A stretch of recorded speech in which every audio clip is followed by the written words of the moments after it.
81 kg. What is it?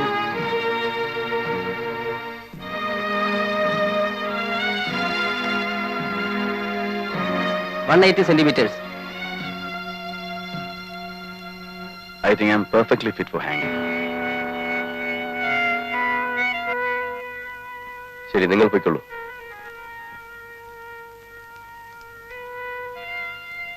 അവസാനമായി എന്തെങ്കിലും ആഗ്രഹം ഉണ്ടെങ്കിൽ പറഞ്ഞോളൂ. ഐ മീൻ നല്ല ഫുഡോ ഡ്രിങ്ക്സോ എന്തെങ്കിലും. ബുദ്ധിമുട്ടില്ലെങ്കിൽ ഒരു സ്റ്റാമ്പ് പേപ്പർ കിട്ടിയാൽ കൊള്ളാം. വിൽപ്പത്രം എഴുതാൻ. മുറിയിലെത്തിക്കാം, പോരെ? മതി.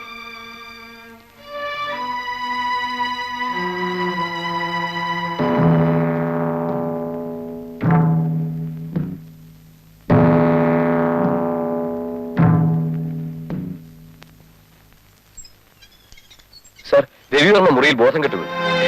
എപ്പോ? Just now. ഞാൻ നോക്കിയിട്ടാണ് വരും. എന്ത് സംഭവിച്ചതാ? I doubt a cerebral haemorrhage. My god. Left side paralyse ചെയ്തെന്ന് തോന്നുന്നു. എനിവേ, ഇവിടെ ഒന്നും ചെയ്യാൻ നിവൃത്തിയില്ല. മെഡിക്കൽ കോളേജിൽ തന്നെ കൊണ്ടുപോകണം. Then quick.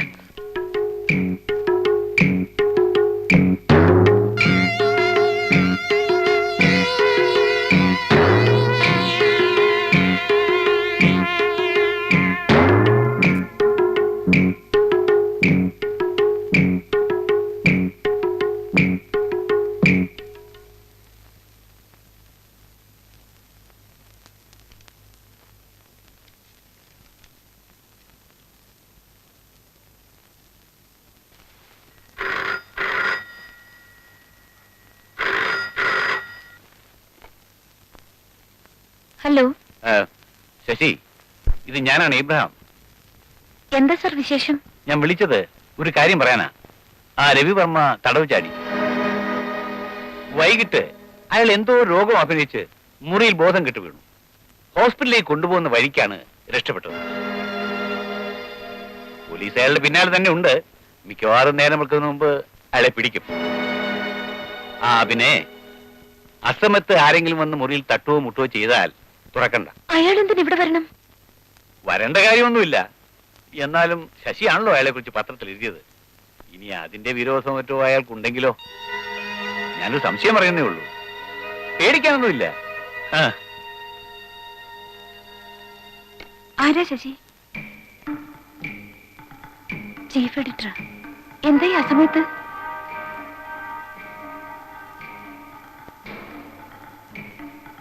എന്താ ശശി, എന്തു പറ്റി? രവിവർമ്മ തടവ് ചാടി. എപ്പോൾ? ഇന്ന് രാത്രി. നാളെ വെളുപ്പിനല്ലേ രവിയെ? ആരെങ്കിലും വന്ന് വിളിച്ചാൽ വാതിൽ തുറക്കണ്ടെന്ന് പറഞ്ഞു. ഇവിടെ അങ്ങ് ആരും വരില്ല. നീ കിടന്നുറങ്ങാൻ നോക്ക്.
പോയി നോക്കാം. അയ്യോ വേണ്ട സുമേ, കുഴപ്പമില്ല.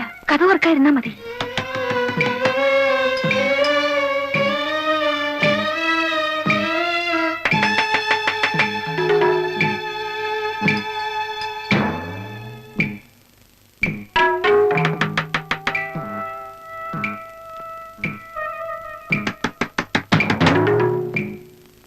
ആരാണെന്ന് ചോദിച്ചത്?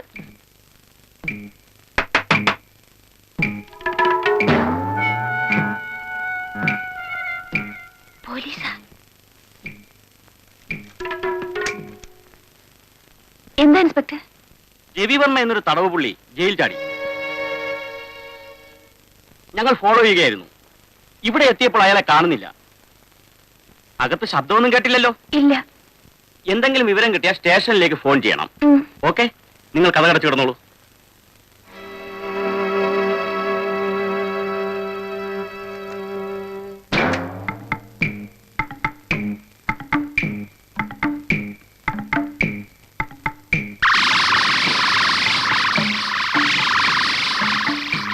സുമേ,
ബുദ്ധിമുട്ടുന്നത് അത് ഈ മനുഷ്യന് വേണ്ടി. ഒരു കൊലപാതകം ചെയ്യാനുള്ള മനക്കരുത്ത് എനിക്കുണ്ടായിരുന്നെങ്കിൽ ഞാൻ തന്നെ ഇയാളെ.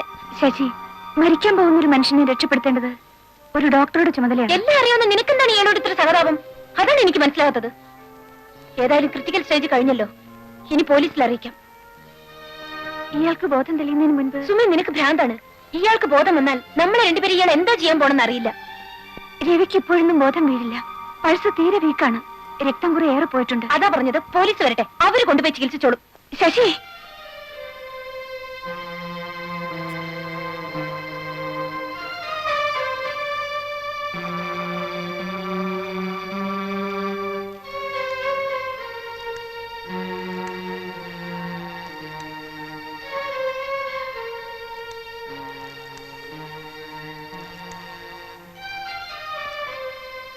Hello, police station. രവിയുടെ പോക്കറ്റിൽ കിടന്ന മുദ്രക്കടലാസായത്. എന്താ ഇതില്? ഞാൻ വായിക്കാം. തെക്കങ്കൂർ കോവിലകത്ത് രവി എന്ന് വിളിക്കപ്പെടുന്ന KV രവിവർമ്മ എഴുതുന്ന വിൽപത്രം.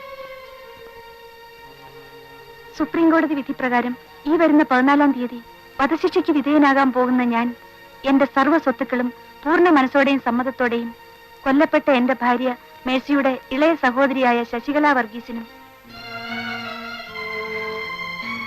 സഹോദരനും മൈനറുമായ ജോയ് വർഗീസിനും ഇതിനാൽ നൽകിക്കൊള്ളുന്നു. സ്വത്തുക്കളെ സംബന്ധിക്കുന്ന വിവരങ്ങൾ താഴെ ചേർത്തിരിക്കുന്നു. രവിവർമ്മ.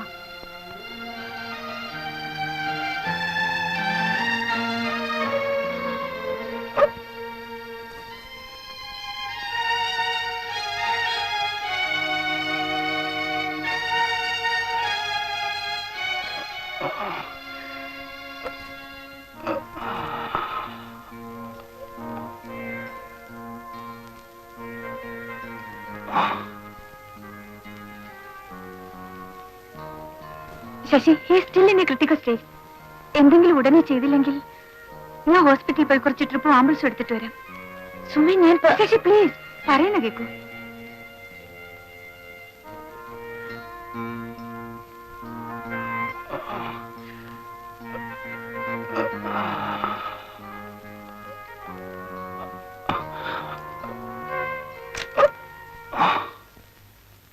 ശശി ഇവിടെ ജോയിൻ ചെയ്തതിനു ശേഷം ഇതുവരെ ലീവ് ഒന്നും എടുത്തിട്ടില്ലെന്ന് എനിക്കറിയാം.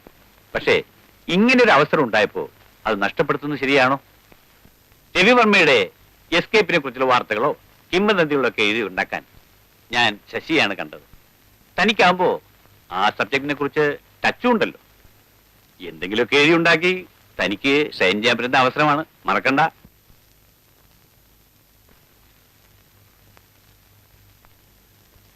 ഒരാഴ്ചത്തെ ലീവ് സാങ്ഷൻ ചെയ്തിട്ടുണ്ട്. Thank you sir. അത് കഴിയുമ്പോൾ നേരേക്ക് പോന്നേക്കണം. എക്സ്റ്റൻഷൻ ഒന്നും ചോദിച്ചു വരരുത്. അതുവരെ രവിവർമ്മയെ പോലീസ് പിടിക്കാതിരുന്നാ മതിയായിരുന്നു.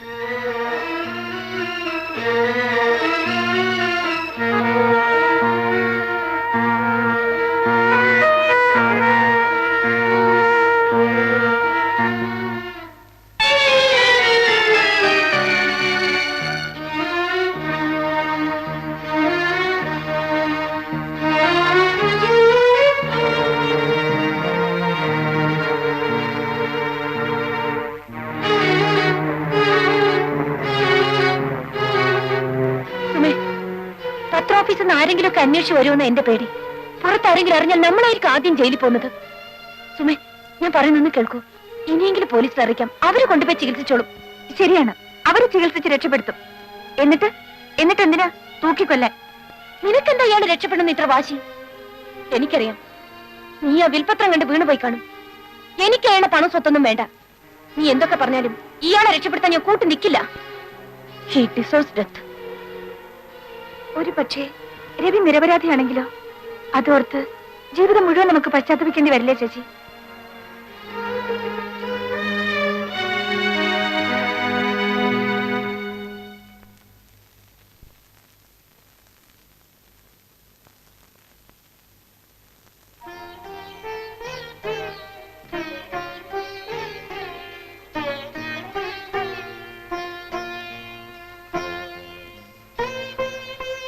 നിനക്ക് എന്നോടുള്ള പിണക്കം മാറിയില്ലേ ശശി? രവിയുടെയും മേഴ്സിയുടെയും കഥകളെല്ലാം അറിയാവുന്ന ഞാൻ ഒരു കാര്യവുമില്ലാതെ ഇങ്ങനെയെല്ലാം ചെയ്യുമെന്ന് നിനക്ക് തോന്നുന്നുണ്ടോ? നീ എന്താ ഒന്നും മിണ്ടാത്തത്?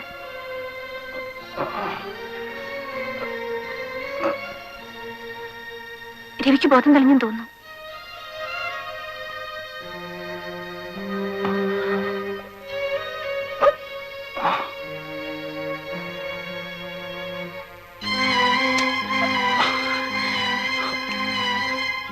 രവി, എന്താ രവി? രവി, രവി,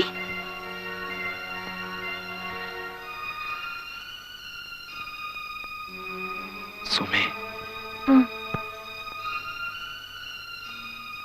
ഇതെവിടെ? ആശുപത്രിയാണോ? അല്ല, എന്റെ വീടാണ്. ഞാൻ ഇവിടാണോ? എന്റെ കയ്യിൽ മുദ്രക്കടലാസ് ഉണ്ടായിരുന്നല്ലോ. കിട്ടി, ഞാനിവിടെ എടുത്തു വെച്ചിട്ടുണ്ട്. എന്റെ കൈയും കാലും ആകെ വേദനിക്കുന്നു. ഈ കെട്ടൊന്ന് അഴിച്ചു വിടാമോ? ഇല്ല. ഇത് അഴിച്ചാലും എനിക്ക് അങ്ങോട്ട് പറ്റുമെന്ന് തോന്നുന്നില്ല. വെളുപ്പാൻ കാലത്ത് പോലീസിനെ ഭയം ഓടി കയറിയതാ. ഞാൻ നിങ്ങൾ ആരെയും ഉപദ്രവിക്കില്ല. അഴിക്കട്ടെ ശശി. വേണ്ടെന്ന് പറഞ്ഞില്ലേ? എന്നെ ഒന്ന് അഴിച്ചു വിടൂ. ഞാൻ എവിടെയെങ്കിലും പോയിക്കോളാം. പ്ലീസ്, എന്നെ ഒന്ന് അഴിച്ചു വിടൂ സുമേ. പ്ലീസ്, എന്നെ ഒന്ന് അഴിച്ചു വിടൂ സുമേ. സുമേ, എന്തെങ്കിലും ചടക്കി കുത്തിവെച്ച് ഇയാൾ ഉറക്ക്, അല്ലെങ്കിൽ പോലീസിനെ അറിയിക്ക്. എനിക്കൊന്ന് ഉറങ്ങണം. എന്നെ ഉറക്കരുത്, ഞാൻ പോയിക്കോളാം. പ്ലീസ് സുമേ, എന്നെ ഉറക്കരുത്. പ്ലീസ്, എനിക്ക് പോണം. എന്നെ ഉറക്കരുത്, ഞാൻ പോയിക്കോളാം. പ്ലീസ്, ഉറക്കരുത്. പ്ലീസ്, എന്നെ ഉറക്കരുത് സുമേ. പ്ലീസ് സുമേ, വേണ്ട സുമേ. പ്ലീസ്, പ്ലീസ്, ഉറക്കരുത്. പ്ലീസ്.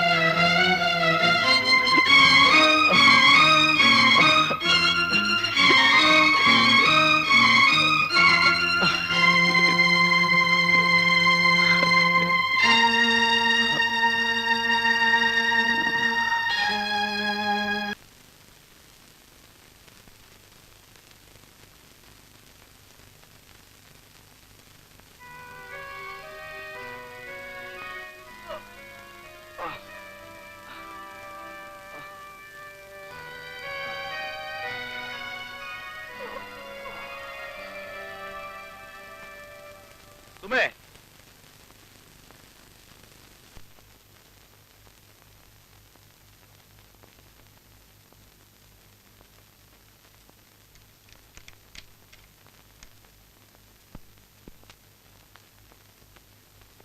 Good morning.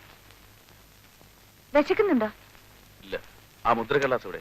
എന്താ എത്ര പേടി? ഞാനിതെടുത്ത് കളഞ്ഞിട്ടൊന്നുമില്ല. ദാ, എനിക്കിത്തിരി പേപ്പർ ഒരു പോസ്റ്റ് കവറും തരുമോ? ആ പേരും പറഞ്ഞ് കെട്ടഴിച്ചു വിടുന്നൊന്നും കരുതണ്ട. ഞാൻ നിങ്ങളെ ഒന്നും ചെയ്യില്ല. ഈ കെട്ടൊന്ന് അയച്ചു വിടാം.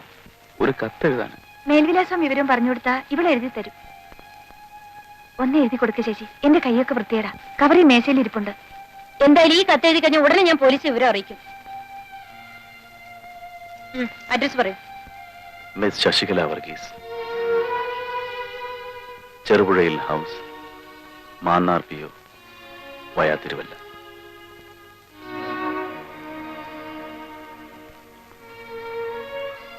പ്രിയപ്പെട്ട അനുജത്തിക്ക് ഈ കത്ത് പകുതിക്ക് വെച്ച് കയറിക്കളയാതെ മുഴുവനും വായിക്കണം. എന്റെ എല്ലാ സ്വത്തുക്കളും നിന്റെയും ജോയ്മോന്റെയും പേർക്ക് എഴുതി വെച്ചിട്ടുള്ള ഇഷ്ടദാനാധാരവും ഇതിനോടൊപ്പം ഉണ്ട്. എനിക്ക് സ്വന്തമെന്ന് പറയാൻ നിങ്ങളൊക്കെയുള്ളൂ. ഒരിക്കലും നിങ്ങൾ ആരെയും ഞാൻ നേരിൽ കണ്ടിട്ടില്ല. എന്നാലും എല്ലാരെ കുറിച്ചും മേഴ്സി എന്നോട് എന്നും പറയുമായിരുന്നു.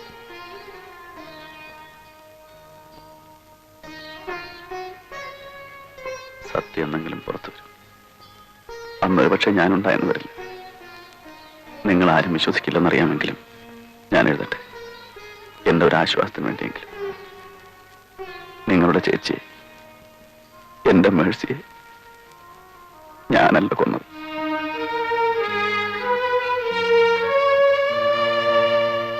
അവൾ എന്ത് തെറ്റ് ചെയ്താലും എനിക്ക് അവളെ കൊല്ലാൻ കഴിയുമായിരുന്നില്ല. ഈ ജീവിതത്തിൽ ഞാൻ ആരെങ്കിലും സ്നേഹിച്ചിട്ടുണ്ടെങ്കിൽ അതെന്റെ മേഴ്സിയായിരുന്നു. എനിക്ക് അവൾ ജീവനായിരുന്നു. അവൾ എന്റെ ഭാര്യയായിരുന്നു, എന്റെ മോളായിരുന്നു, എന്റെ അമ്മയായിരുന്നു. നിങ്ങൾ പറയുന്ന ഒന്നും ഞാൻ വിശ്വസിക്കില്ല. നിങ്ങൾ പറയില്ല, എല്ലാം പച്ചക്കള്ളമാണ്. എന്റെ മേലിലേക്ക് കൊന്നത് നിങ്ങളാണ്. നിങ്ങൾ അങ്ങനെ എളുപ്പത്തിൽ രക്ഷപ്പെടാമെന്നും കരുതണ്ട.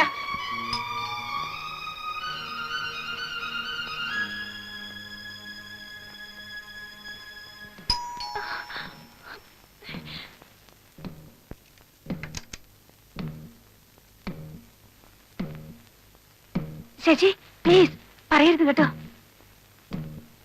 പറയരുത്. ഹലോ,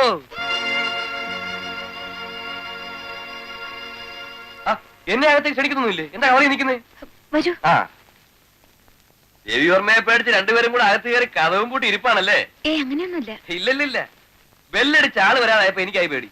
വല്ല വെട്ട് കത്തിയോ കോടാരിയോ എന്താ പ്രയോഗിക്കുന്ന അറിയില്ലല്ലോ. പേടിക്കണ്ട, ഒന്നുമില്ല. Very good. ഞാനിന്ന് രാവിലെ അറിഞ്ഞത്. എന്താ അസുഖം? ഒരു ചെറിയ പനി. അത്രേ ഉള്ളോ? അതെന്നെ, ചെറിയൊരു പനി വന്നാ മതി. പാവമുള്ള നാട്ടുകാരെ മുഴുവൻ പേടിപ്പിച്ചോളേ. അവിടെ ഓഫീസിൽ എന്ത് ബഹളമാണെന്നറിയാമോ? രവിവർമ്മയെ തേടിപ്പോയ പോലീസുകാരുടെയും പോലീസ് നായ്ക്കളുടെയും ഒക്കെ പിന്നാലെ അവറാച്ചൻ റിപ്പോർട്ടർമാരെ അയച്ചിരിക്കുക, കാറിലും ബൈക്കിലും ഒക്കെ ആയിട്ട്. പോലീസുകാർ പിടികൂടും മുമ്പ് അവറാച്ച അയാളെ പിടികൂടുമെന്നാ തോന്നുന്നത്. ഇതിനിടയ്ക്ക് സെൻട്രൽ ജയിലിൽ നിന്ന് ആരോ ഒരു റൂമർ അടിച്ചു വിട്ടു. അവരാണ് ഞാൻ തട്ടുവന്ന് രവിവർമ്മ ജയിലിൽ വെച്ച് പറഞ്ഞത്. മൂപ്പര് അന്ത്യകൂതാശയൊക്കെ സ്വീകരിച്ച് മരിക്കാൻ തയ്യാറായിരിപ്പാണ്. ഒരു കാര്യം മറന്നു. ഇതാ, അത് കൊള്ളാം. ശശി പറഞ്ഞു വിട്ടതാണല്ലോ എന്ന് ഓർത്ത് ആ തോട്ടിക്കാരന്റെ മുറിയിൽ പോയി 1/2 മണിക്കൂർ കരഞ്ഞിട്ട് അവനൊന്ന് നിന്ന് വന്നത്. ഓ രവിശാസ്ത്രി. വരട്ടെ. അജിത്, ഇവൾക്ക് 2 ദിവസം കൂടി ലീവ് വേണം. ആ വിവരം കൂടെ ഒന്ന് ഓഫീസിൽ പറഞ്ഞേക്കണേ. കണ്ടിട്ട് കാര്യമായ അസുഖമൊന്നും തോന്നുന്നില്ല. എന്നാലും ഭയങ്കര അസുഖമാണെന്ന് പറഞ്ഞേക്കാം. ഓക്കെ?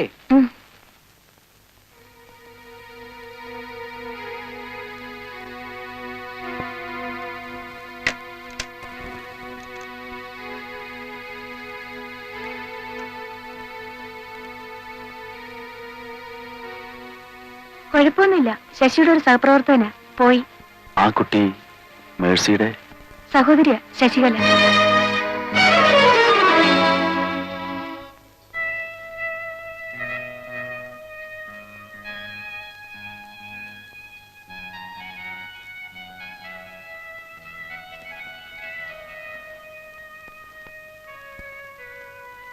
നീ എന്താ മറുപടി ഒന്നും പറയാത്തത്? എന്തോ എനിക്കൊന്നും അറിഞ്ഞൂടാ. ഒരു പക്ഷേ അയാൾ പറഞ്ഞത് സത്യമായിരിക്കും. മേഴ്സിയെ കൊന്നത് രവിയാണെന്ന് എനിക്കും വിശ്വാസമില്ല, അന്നും ഇന്നും. നീ പത്രത്തിൽ എഴുതിയതൊന്നും സത്യമല്ല ശശി, സത്യം മറ്റെന്തോ ആണ്. നിനക്കറിയാമോ, വിവാഹമോചനത്തിന്റെ കേസ് കോടതിയിൽ നടക്കുന്ന കാലത്തും മിക്കവാറും രവി എനിക്ക് ഹോസ്പിറ്റലിലേക്ക് ഫോൺ ചെയ്യുമായിരുന്നു. മേഴ്സിയുടെ കാര്യങ്ങൾക്കൊന്നും ഒരു കുറവും വരുത്തരുതെന്നും അതിനെന്ത് ചെലവ് വന്നാലും അത് രവി തന്നുകൊള്ളാമെന്നും പറയുമായിരുന്നു. പറയുക മാത്രമല്ല, പലപ്പോഴും രവിയുടെ ഒരു ജോലിക്കാരൻ പണവുമായി ആശുപത്രിയിൽ വരുമായിരുന്നു. പക്ഷെ ഞാൻ ആ പണം ഒരിക്കലും വാങ്ങിയിട്ടില്ല. മേഴ്സി എന്നിൽ നിന്ന് എന്തൊക്കെയോ മറച്ചു വെച്ചിരുന്നു. ഞാൻ പലപ്പോഴും മേഴ്സിയോട് ചോദിച്ചിട്ടുണ്ട്, എന്താണ് രവിയുമായുള്ള പിണക്കത്തിന്റെ യഥാർത്ഥ കാരണമെന്ന്. അവൾ അതൊരിക്കലും എന്നോട് പറഞ്ഞിട്ടില്ല. പക്ഷെ ഒരു കാര്യം മാത്രം എപ്പോഴും പറയുമായിരുന്നു, രവിയേട്ടൻ പാവമാണെന്ന്.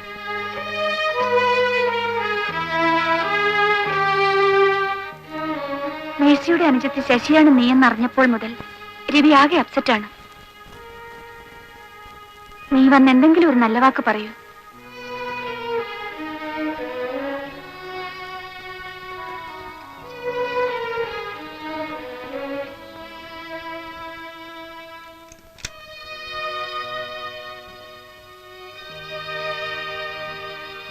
വരൂ.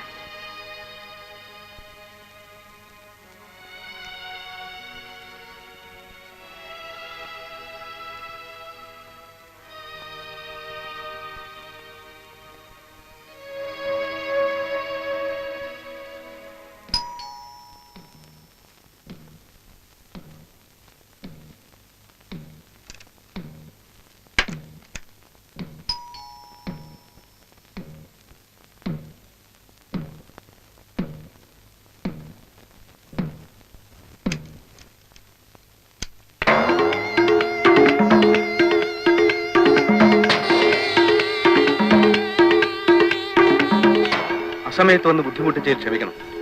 രവിവർമ്മയെ ഇതുവരെ പിടികിട്ടിയിട്ടില്ല. അവസാനമായി അയാളെ ജയിലിൽ ചെന്ന് കണ്ട ഔട്ട്സൈഡേഴ്സ് ശശികലയും ഫോട്ടോഗ്രാഫർ ചന്ദ്രനുമാണ്.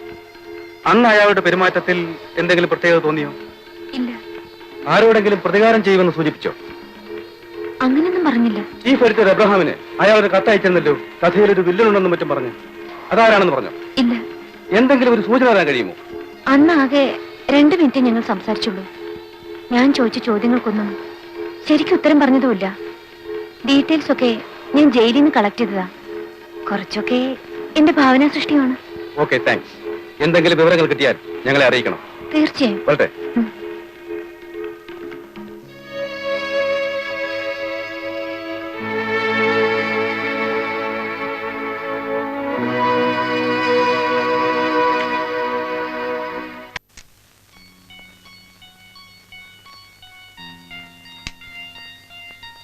വന്നത് പോലീസായിരുന്നു അല്ലേ? പോയി. എന്താ എന്നെ കാട്ടിക്കൊടുക്കായിരുന്നു? ഇന്നൊരു മൂടില്ല, അടുത്ത പ്രാവശ്യം ആവട്ടെ എന്ന് വിചാരിച്ചു. അല്ലേടി? ഒന്നും കഴിച്ചില്ലല്ലോ, ഞാൻ പോയി കഞ്ഞി കൊണ്ടുവരാം.